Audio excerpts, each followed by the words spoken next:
Hey, it's Toby and Sean. We're back. It's been 2 weeks. And we've got a lot of stuff to talk about. A lot of music. We're trying to wrap it all up by the end of the year. We've got one more show after this, and then we're going to go through the best of 2022. Yeah, we're going to do our top 400 of 2022. That's what it feels like. I think we're at like 125 records now. A few things earlier on might have been like reissues and stuff. Not a whole lot, but a couple things. But we will see. Yeah, it's close to that many. Yeah. So, dang, we went out and we saw Escuela Grind, and I got them to sign my shit. And they're real cool. And they signed my shirt. Oh, yeah. At least one of them did. They were amazing live. That really upped my opinion of their album. And the band that played right before them, Castrator. Man, I can get a better cover on that because it's in the jewel case. Are they from New York? She said they were from Ohio and all over. You know? I think it's kind of like that in extreme metal where it's like you have a drummer, there's fucking 5 drummers available who can play what you need, and, right? You know. Yeah, they were really good. And then so the bill was Castrator. So good. Castrator opened. It's a great record. And then Vitriol. And then Escuela Grind played second, and then Vitriol, and then Exhumed. I didn't see Exhumed because I had to go to work. Yeah, they ripped it up. I saw them open for Napalm Death way back when. Oh my god. Yeah, and with Speed Wolf and Municipal Waste. Yeah. Don't you have a story about Speed Wolf? Speed Wolf, this band from Denver. They sound kind of like Zeke, but they were like, at that show, they were like, "We've never been so proud to say that Speed Wolf is the pussiest band on this bill."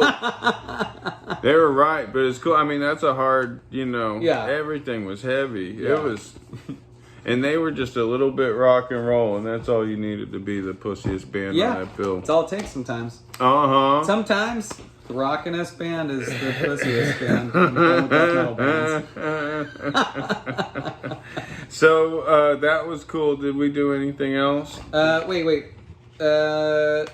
Yard Work played with Sex Pump at the Parlor. That was a lot of fun. Oh yeah, that was on the 3rd. Yeah, that was great. That was great. That was a lot of fun. Yeah, Sex Pump tore it up. Yeah, they're awesome. Oh, and the guy from the Fleshlights band opened. I can't remember what they were called. The Cast of Thousands. Cast of Thousands. They were very good. Yep. And not only Fleshlights, but Dead Space. Yeah, we had. Yeah, that was kind of like an all-star band. Okay, we should get on it because we have so much to talk about. Let's get with the single. Okay.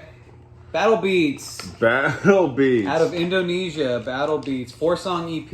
On Post Party Depression Records. Thank you very much. Man, this is like this is garage like punk. Garage punk roots. Yeah. Battlebeats. They've been putting out, it's one dude. One guy. And he's from Indonesia. Yep. And what's his name? His name's Andresa Nugraha. And yeah, man, like if you like Teen Generate, if you like garage punk at all, New Bomb Turks, whatever, this is right up your alley. This stuff's so fun, man. Like, yeah, this is totally fun. 3-part, punk killers, just fast, trashy, great, not too trashy, but really well put together songs. But amazing if you consider the fact that he's a one-man band and he's doing everything.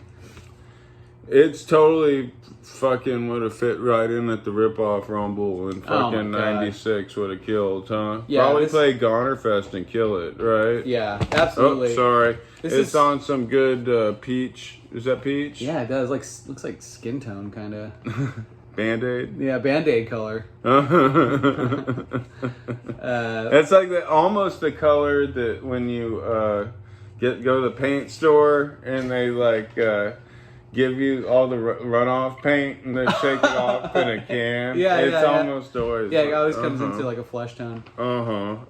But this guy, he spent some time in Japan. So he's also an artist. Andresa. So this stuff is reminiscent to me of like the Chats, Teen Generate, kind of fits in with like, I don't know if you remember the Registrators. that kind of stuff. But I certainly do. He's hung out with Guitar Wolf. He's from Bandung, Indonesia. I can totally see the Guitar Wolf thing. Yeah, and he's been doing he's been doing art professionally since 2015. And he says he's worked with Guitar Wolf a bunch. Yeah, it's his one-man band. It's a fun record, and I'm going to get the other ones too, because I believe he put out 2 or 3 this year. Yeah, he's got 3 records that came out this year, and then... No. Songs are catchy. Yeah. Do you have a favorite one on this one? I do. It's... 1, 2, 3. Make Brain Me Sick. Yeah. Brain Sick. Okay. Yeah, that one's good too. Yeah. Awesome. Wait, he's got 3 songs that have the word sick in it. Get Lost, Make Me Sick, Brain Sick, and I Don't Like You. You know what? I'm changing them. I Don't Like You. Yeah, that's a good one. But he does have an LP that came out last year called Search and Destroy. But then his first LP his first EP came out in 2020. That was just the Battlebeats EP. This shit's high energy garage punk. Yeah, this is good stuff. A lot of my friends who wish I didn't like death metal and would quit talking about that will be all over this because it's great. And yeah, I like these songs. I could learn to play them pretty good. He pulls them off good. They're catchy. They're nothing complicated. It's like you could kind of learn to play guitar with some of these songs, but he pulls them off with energy and panache, and they're clever and fun, and it's basic punk rock and roll. Yeah, gotta dig it. All right, got to moving on. We'll be talking more about them because I'm gonna get those other singles. All right, so and now we're gonna go to Houston. I should say all of those singles are actually available on YouTube for Shitstormtrooper. That's what we're talking about next. For Battlebeats and on Spotify. Oh, yeah. Battlebeats. And the name of the single is Get Lost on Post-Party Depression. All right. So Shitstormtrooper. Straight out of H-Town. Gulf Coast Grind Violence. Holy shit. That I had to get this when I saw that cover. Shitstormtrooper, Gulf Coast Grind Violence. We used to sit outside and feed the raccoons when I lived in Houston at night. That's what we did for fun in the 70s before the internet, Yeah. Wait, did you live... Feed them cat food. We lived in front of the bayou in Houston. Okay. So, yeah, this really puts me right at home, this cover. Yeah. Gulf Coast Grind Violence, Shitstormtrooper. Oh my god, this has like 23 songs in 11 or 12 minutes. It's so amazing. You get a lot of bang for your buck here. This band is dope. You gotta love this. God, they really won my heart with this release. I'm so glad I got it. So yeah, it's some power violence, grindcore. I mean, it says it right here. It's what it is Gulf Coast Grind Violence. And do you have any favorite songs on this? I mean, all of them. I don't know. They're all so good. They have 3-second songs. This is like Crossed Out meets Go. It's fast, and it's got a great female vocalist. Jen's on vocals, Keegan on bass and guitar, and then Aldo on drums. And we heard that they broke up. Yeah, I read on their Facebook page that their last show was December 3rd in Houston at the End. They didn't mean most recent; they meant last. Yeah, right? yeah, last show. That's it. They're breaking up. Well, that's stupid. And then, but that is really hardcore at the same time. It's pretty punk. It's like they're 24 songs. They're friends. They're 24 friends they wrote this album for. They heard it and we're done. Mission accomplished. That's it. We're Here out. you go, bitches. Take it. We're on to something else. I hope they move on to something else because they're super talented, all 3 of them. I hope they get another member because it looks like one of the guys plays guitar and bass, which is real hard to do at the same time. It looks like live he just plays guitar. Right, live just guitar. So I always think shit's better with a bass player, So you would think that. Yeah, So I hope they get back together with a 4th member. Live to fill out the live sound. Same. That would be awesome. That's one of my complaints with grindcore is when you watch footage from those big festivals where they get the most obscure grindcore Obscene Extreme Festival or whatever. Too many of them are 2 pieces or 3 pieces, and there's hardly any of them are a full band, Right, you know? right, And it right. only takes 3 people if everyone's playing an instrument, but you probably want a vocalist, like, yeah, I don't know. I'd like to see more with a guitar and a bass player and a drummer. Anyway. Maybe that's what they're doing. Maybe they're But the recording has guitar, bass, and drums, and it sounds dope. yeah, it sounds fantastic. This is actually their 5th studio record, so they got 4 Is more it? behind. Yeah, I got 4 more They were behind. originally from Baton Rouge, and they moved to Houston, I read. Yep. Okay. Formed in 2016, then they moved to moved here from Baton Rouge. Disney World Order. Corrupting the Youth. I like that song, Corrupting the Youth. They've got some pretty witty song titles. I like them. Gun control equals minority control. I don't know. I have to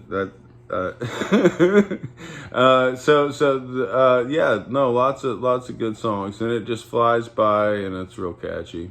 And if you like grindcore, this is kind of a must-have, you know. They played with their last show was with a band called Bandit. I don't know. Bandit? Yeah, I guess they're another power violence band.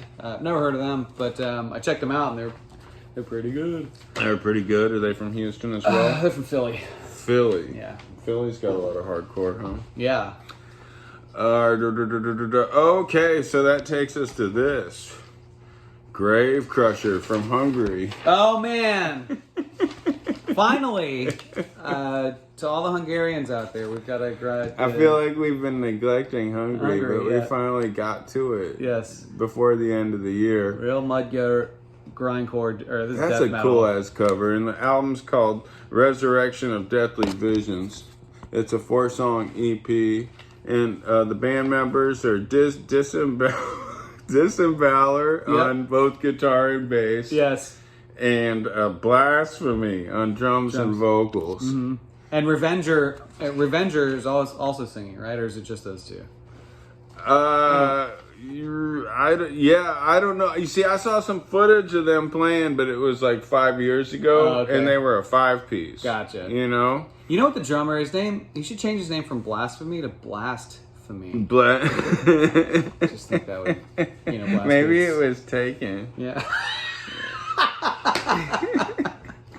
You're right. It probably was copyrighted. Blasphemy. Blasted. But they're from Szeged, Hungary. Szeged, Hungary. Szeged, Hungary. Yeah, they've been around since 2012. And but they had some EPs out earlier. I don't think they put out a full length. I think this is their second or third EP. And this is old school death metal, just like the cover looks like. And it sounds really good. It's good. It's got 4 songs. The songs are Catacomb of Skulls, Deathly Vision of Mortals, Stench of Fog, and Old Death Path. Yeah, that's my favorite song, Old Death Path. Old Death Path and then Stench of Fog. I think as they get into it, it gets better. Yeah. And this is good stuff. Yeah, it is quality death metal, I feel like the people I talk to who feel like the Carcass and Dark Throne have sold out would like this. Yeah. Yeah. Which I love what Carcass and Dark Throne do, but there is a contingent of people who wish they sounded like they used to. Right. And A little were more traditional. stripped down. Traditional. But the thing, I feel like those bands invented that sound, so it wasn't traditional when they did it. Yeah. You just want them to stop progressing. Maybe I'm a total poser. I've said it before. It's possible. All right, and that brings us to King B. I know more about punk rock than death metal, but I'm just fixated That's on slowly death changing. metal, That's and it's slowly changing. Yeah. The King B. Okay, a lot of people miss Dead Moon. A lot of people miss Fred Cole, and if you're a fan, Pierce the Arrows, Dead Moon, Fred Cole, you need this. This is the long lost. I'm not gonna say Dead Moon album. Basically, what I was saying about Lou Reed being vindicated by his demos of that early 1965 Velvet Underground Lou Reed songs by Lou Reed, which wasn't even Velvet Underground. This is a fucking Dead Moon album. You realize that Fred Cole's songwriting fingerprint was so distinct and heavy duty, that there's not even the background vocals are kind of the same. Not to, diminish from Andrew and Tootie and Dead Moon, who are awesome. But actually, Tootie's brother was the drummer in King B. Right. And Tootie was she was behind this coming out. Right. And thank you for that, because this is awesome. None of this was out. There was only a single that was very limited produced of the song Hot Pistol. And maybe when I was 21, that came out like 81. So this is all stuff from 78 to 81 that was Fred Cole's band. Like in the 60s, he had that band, the Lollipop Shop, but apparently he was just the singer. And this is the first band where he started playing guitar. That's awesome. So this really sounds like, to me, it sounds like the first Dead Moon, you know, kind of like, I have that box set that they put out, Savage Young do, the Husker Du early stuff before their first album. I mean, this is as much, it's as vital as that. This is a total precursor to everything Dead Moon. And if you like Dead Moon and you wish, like, God, I wish there'd be another Dead Moon album we could, you know, sink my teeth into, then you really need this, King B. I can't say enough good things about it. I really like the songs. I like Zip Gun. Zip Gun? Oh, yeah, that's a good one. Suicide Mission. Yeah. Yeah. Apparently, they started off as Tootie described as kind of swampy. And then who did they play with? The Ramones, like really on their first tour. First time they played through Portland. And then got punk, you know, by the time they did their single, which was Hot Pistol. Was Zip Gun Hot Pistol? Is that the single? Or Zip Gun when I was 20? Hot Pistol when I was 21? When I was 21. Yeah, when I was 21, the B-side. So I'm sure that single is like way out of my price range, you know? Right. But this CD was right in my price range, and I can't say enough nice things about it. It's just really awesome. Yeah, a little grungy too in some aspects, you know, like their live stuff, man. There's a lot of live tracks, and it's neat how they kind of go from, it starts off with like their recorded stuff, like studio stuff, and then they play a bunch of live. It's different sessions. And then it goes back to another recorded session. There's the session. There's a 4-track session that's in the kitchen.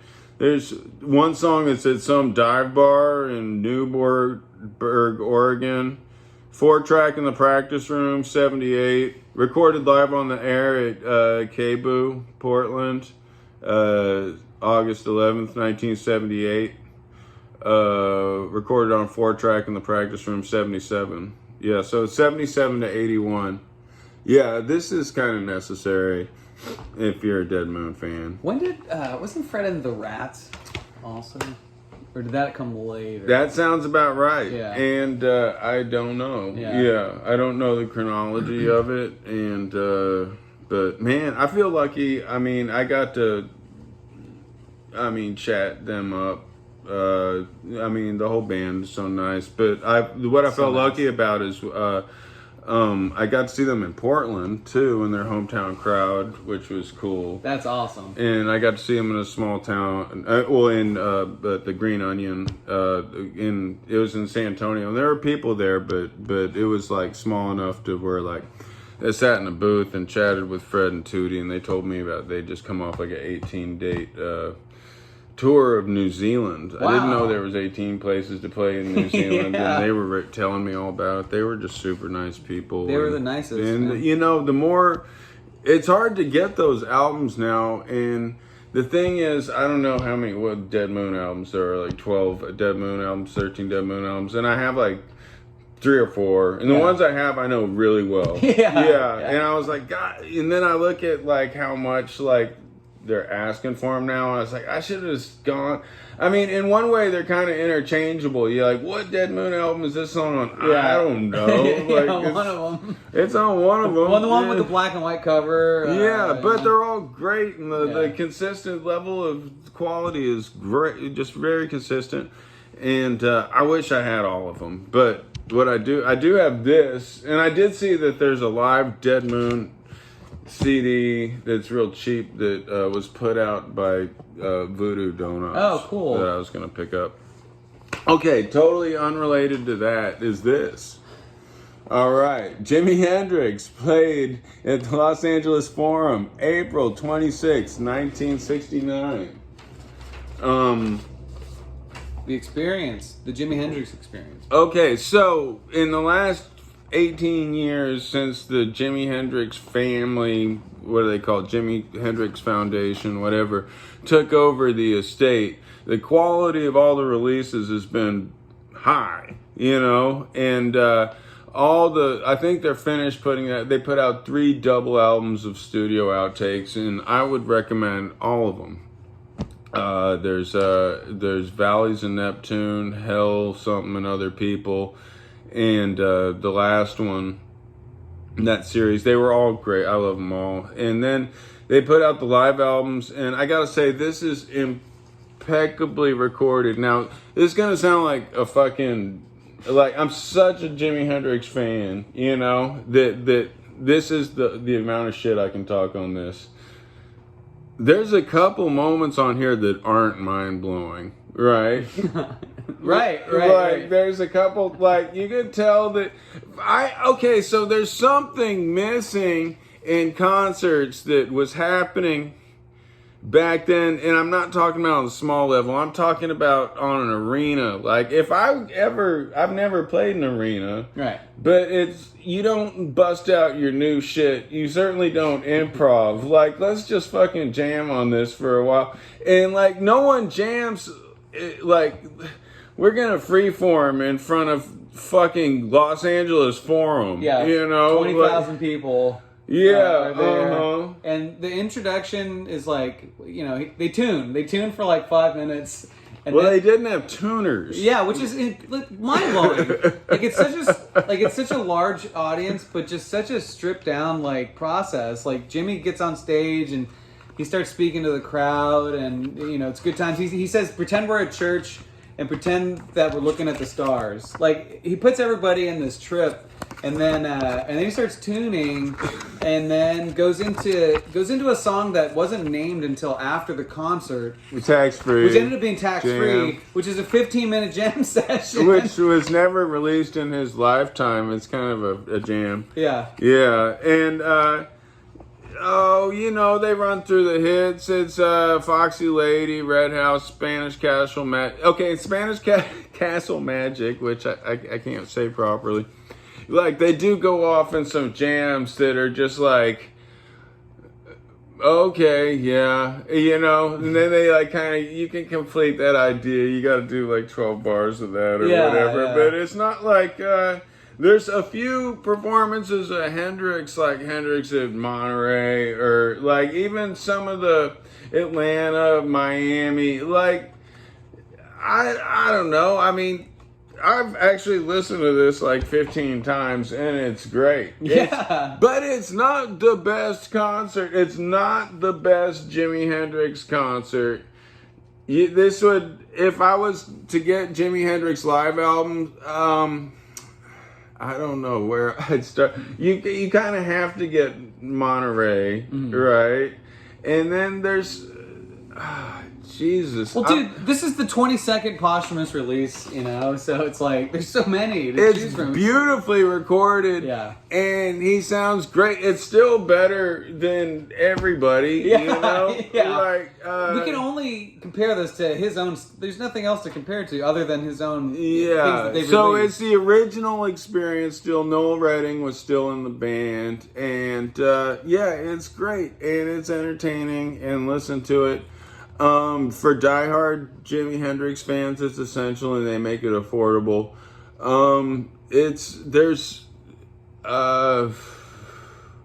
don't know. Upon me listening to the last like 5 releases of live Jimi Hendrix, there's nothing truly mind-blowing revelatory on here, but the playing is fucking great, and there's a couple like loose jams that are thrown in when they're really just going freeform, but you know that such was the time and the place. If you're gonna listen to some people freeform, it's gonna be these. It's got to be these guys. Yeah.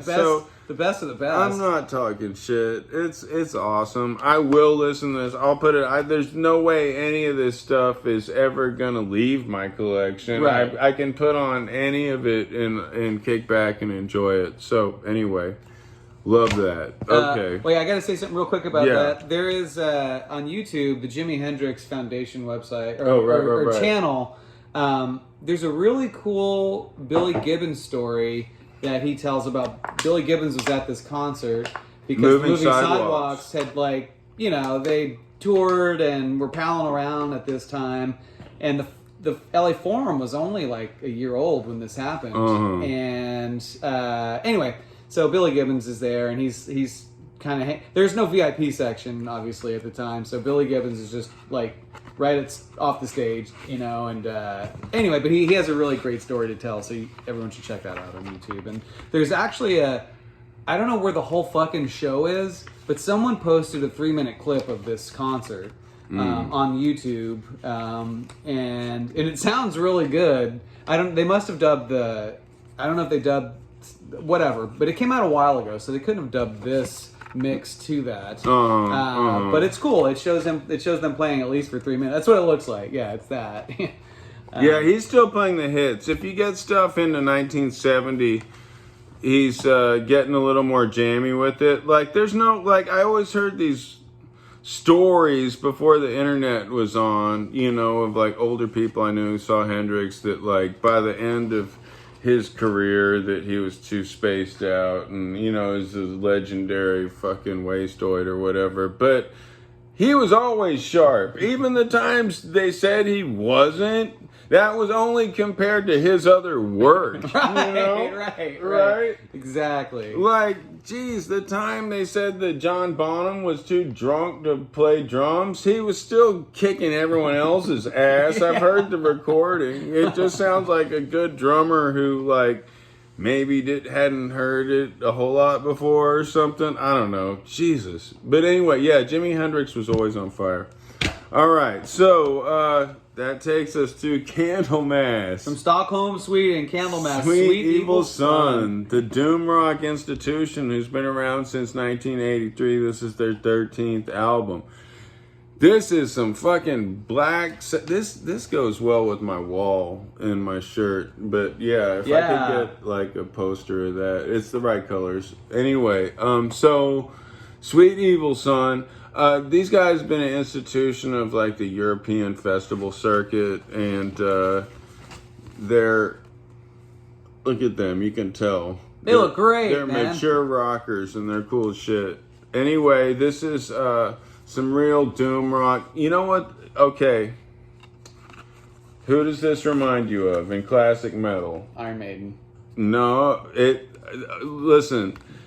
Dio Sabbath. Oh, yeah, okay, yeah. Okay, if you go to Heaven and Hell, or Mob Rules, no, just Heaven and Hell, right? If that's your jump off point for total Black Sabbath worship, God, these guys, they're on it, It's you'll never get that band back again, but I think Johan Lundqvist's vocals remind me a little bit of Bruce Dickinson. Bruce Dickinson, yeah. Yeah, I'm hearing Dio all over the place. Yeah, for so sure. the bass player is the main dude, right? Who's always been in the band, right? Yeah, Leif Edling. Mm-hmm. Leif Edling. I think he's the only founding member, but I don't know if these guys come to the U.S., but this record, all their records chart in Northern Europe, in Sweden, in Finland, this is a number. Legends. Yeah, and they play all those festivals. So this is great. It's a great hard rock record. And man, do you got a favorite song on this? Let me see. Yeah, I do. Let me see. 1, 2, 3 it. Yeah, 1, 2, 3. Wizard Angel of the Battle. Vortex.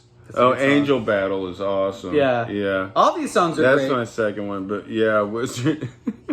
Great song titles. I think so. I listened to the record before this. I can't remember what it's called, but the singing is a little more melodic on this one. And the songs are more balladish, but still doomy. It's very European. Yeah, I would love to see these guys live, man. Yeah, I don't know if they come to the U.S. Yeah. Let's see. Oh, I might have to read some lyrics. We might have to go to Europe. Oh yeah, how about Wizard of the Vortex? Yeah, here it comes. Let's see. Embers of evil coming my way. Where you hide, what do you see? Spiral skies, blank gravitation. Can you trust the savant mesmerist? Friend of darkness in the chapel. Your magic's cold and worn, so stained. Hidden key, a haze of amber. The gate to hell opens today. Wizard of the vortex, giving your soul the spark of it all. Guardian of the godless, stand into the pits. Saw the abyss. Stared into the pit. Saw the abyss. Wizard of the vortex, spreading your wings down, down. Did you surrender when the demon rose like a sphinx in silver light? You held the deep.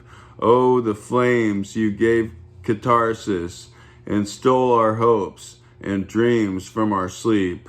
I'm the wizard of the vortex. I'm the omen. I'm the sign. I'm the wizard of the vortex. I'm the wizard of our times. I'm the mesmerist.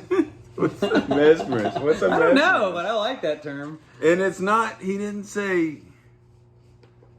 I didn't mispronounce catharsis because he said catharsis. Catharsis. Yeah. Sometimes I feel like... that's like a god because it's capital. Yeah. Like, that's like a mythic... Oh, mythical. Yeah. I think. Yeah. See, I don't know everything. If it was some dude Yes, from a you rock do. band... You know everything. Yeah. Yeah, you're being modest. They stumped me on catharsis. Maybe someone can get to me about catharsis. Dope. Man, I know catharsis. I'm well acquainted. Yeah, I don't know mesmerist either, but It's not like a... sometimes I feel like Europeans have a better grasp of the English language than I do. They know all the cool words. He's been reading older books, you know? Yeah. Uh-huh. He's been reading If you read spells. Lovecraft all the time, you'll use bigger words and Really? have more obscure older references Wow, that I'm are gonna start more reading literate. Lovecraft. Yeah, but he's super, super racist. So keep that in mind. Okay, Like, alright. even for the racist time, he was racist. Oh as my shit. god. Yeah, I mean, I'm not trying to cancel anybody because I read that stuff, but I like in the movies how they always, like, what was it? Color Out of Space. They made sure to have the only person who survived be a black person. Oh, yeah. Because oh man. As a not an unnod to To the author. yeah, to the author. Who was just, oh man. There's a few. Anyway, that's so- a whole other show. Sorry, Candlemass does have a video for this record. It's the title track, "Sweet Evil Son." Sweet Evil Son, and that's a great song too. On Napalm Wizard of the Records. Vortex, Sweet Evil Son, and what's the one you like? I like this song. Angel Battle. Great. Oh yeah, Angel Battle. Oh yeah, Scraping the Rock. That's from whole 16. album's Sorry. good. Oh yeah. Okay, 16. Right. Okay, so this is like a fucking. We go from the doom metal to this is like sludge rock stoner metal from L.A. or San Diego. They're from Los Angeles. They're from Los Angeles. Okay, and this is they've been around since the 90s because these guys had a split with American Psycho Band in like 1995 or 96, and that's where I first heard of them. Yeah. And I wrote Mike from Psycho Band, you know? Tell about this Mike record? Flannery. Yeah, and he was real complimentary of our show. He said he watches it. All right. But he said, I don't know anything about those guys. so that's the extent of me investigating 16. I love this record, But- dude. I love this record. Yes, Uh-huh. I like it a lot. I don't know anything about these guys either. I don't know them. Okay, so I looked it up. There's like a main dude who's like still left over. It's not the same four guys. Bobby Ferry, Bobby Ferry is the dude who's guitar, left vocals. over. Yeah, everyone else joined in 2013 or 2017. Barney Ferks is the bass player. Dion Thurman is the drummer. Joined in 2013. Oh, Alex that's Schuster. cool art. I like that a lot. I love this Okay, art. so this album's called Into Dust, and it's a grower. Usually, I say albums that take a while to grow on you aren't that good. This one I like better with repeated listens. Yes. And I think it's a very good album. Man. And I will listen to it some more. It might be my favorite album of the week. Yeah. Let me see. I gotta look. I don't know. It's No, close to me. well, I can't. Okay, because I can't count King B because it was recorded fucking 30, 40 years ago.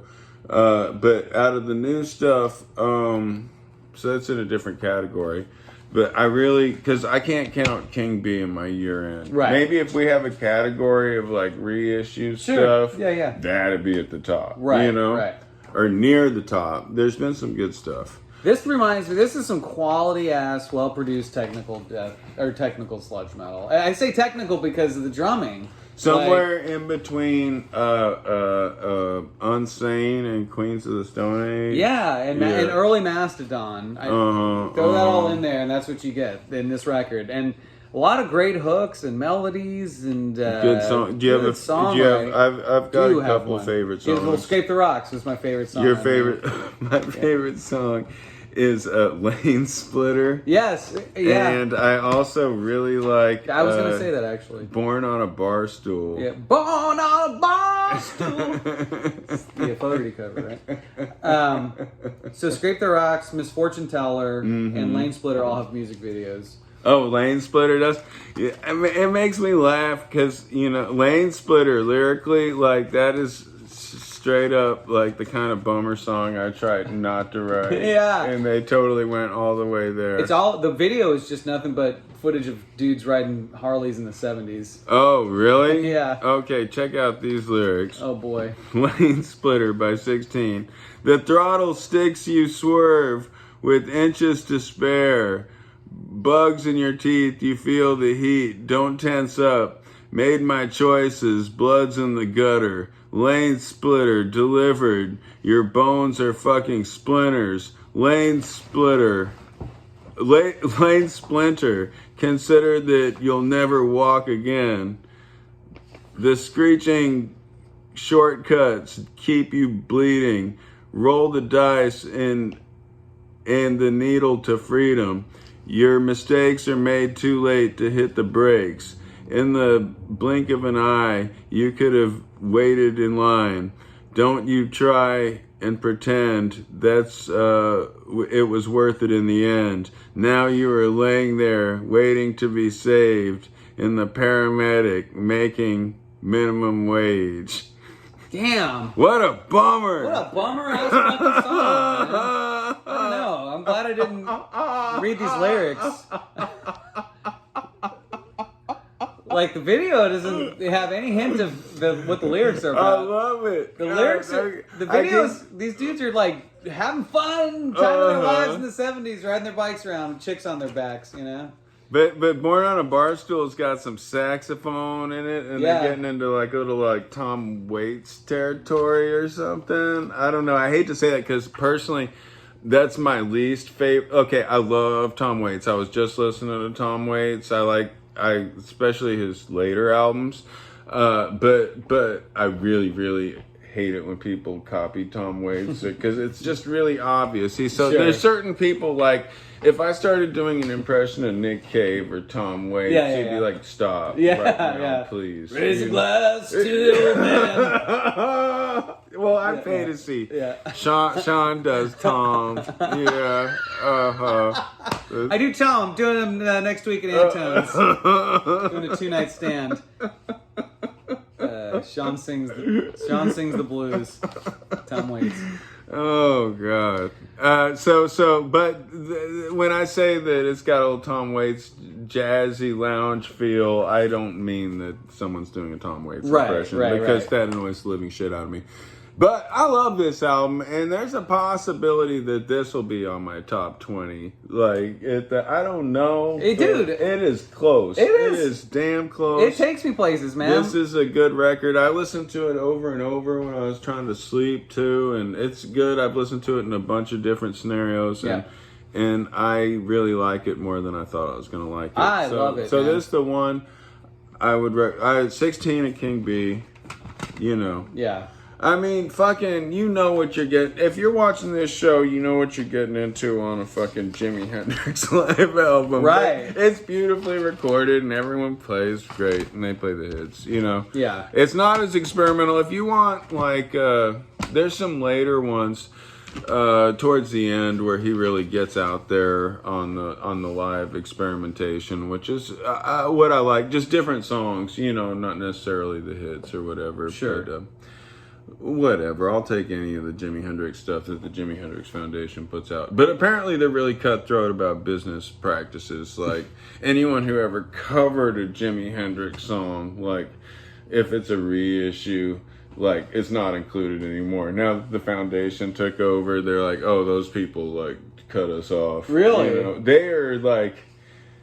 That sucks. You must have to pass a board. Like Devo never does Are You Experienced anymore because the Jimi Hendrix Foundation. God, man. There's a few taking the fun out of like rock and roll, you know. I don't know. You see, I don't know enough about the business, but I will say that definitely the standard of quality of the posthumous releases went up to just all A level once they took over. Right. So their business on the other end is maybe not so great for other artists, you know. Sure. But damn, the records have been awesome. Yeah. You know? Yeah. Okay, so dang, we're at 40 minutes. So we talked about all this stuff. We talked about it all. I can't believe it. And we've got one more episode to finish out the year. Yeah, we got six things that we're gonna review next time. So we've still got some more to come, and then after that we'll be doing. Everyone else is doing their year-end wrap-up already. Like, I don't know when they stopped, you know? Again, everyone's shitting on November. Like, it didn't happen. Late year releases. It did happen. Getting shit all the time. Yeah. People are still putting stuff out. All right, we're going to do a Fuck Emo song. Oh, shit. Okay. Is that cool? Sure. And then, well, you guys killed it. Yardwork covered this song at their at their show last week and did a really great job. So, but man, thanks for watching.